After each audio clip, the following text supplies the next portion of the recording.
Hi, everybody. Happy Thursday. Let's go over your agenda for today. In reading, like we talked about this week, really mirrors last week. So you're going to do your independent reading for about 20 minutes, and then you are going to write down about 3 to 5 vocabulary words from your reading that you would think that a fourth grader would need to know. If you are having a hard time doing it with your independent reading book, remember you can definitely use the Rhino and Write Field for that. There's 2 new chapters up for that. With that, if you haven't left a Flipgrid video yet this week, I'd love to hear your thoughts on Flipgrid or respond to somebody else's thoughts on Flipgrid about what you think of the reading so far.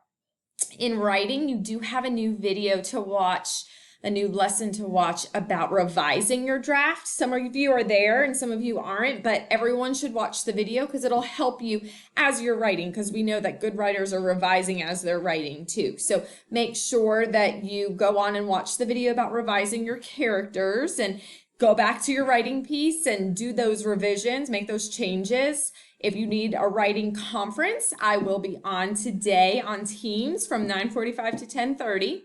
So you can find me on there. I'd love to hear your paper or give you some feedback if you need some. In math, what we're going to do today, we're going to kind of wrap up our angles and protractors. I got to see some of you guys yesterday for some extra practice. If you're still feeling like you need any extra practice, please reach out to me and let me know.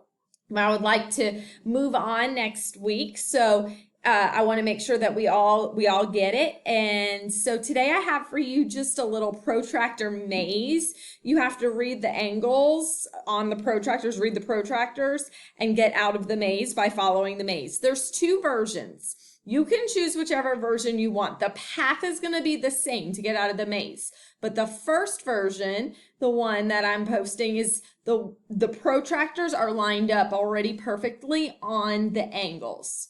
If you feel like you've got this angle stuff and this protractor stuff and you are an expert and you want to take a look at the challenge page, the angles aren't lined up on the protractor. So it is challenging, but you choose whichever one works best for you. If you're still learning and you still feel like you're at the beginning stages, do the first one. If you feel like you've got this and you want the challenge one, do the challenge one. It's completely up to you, whichever one you choose. You know your level best. And then that's it for math. I don't have anything. I posted the answers to the breakout. I'd love to hear if any of you were actually able to break out. That was more just for fun as well.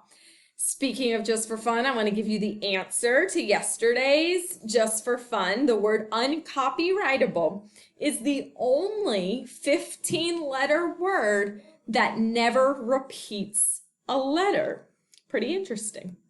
So there's that for you. Like I said, if you need anything from me today or tomorrow, even though there won't be anything new posted tomorrow, I'll still be on Teams all morning long. So you just reach out to me if you need anything. And if you don't, that's fine too. And I hope that you guys have a wonderful weekend. And I'll see you guys on Monday. Bye, guys.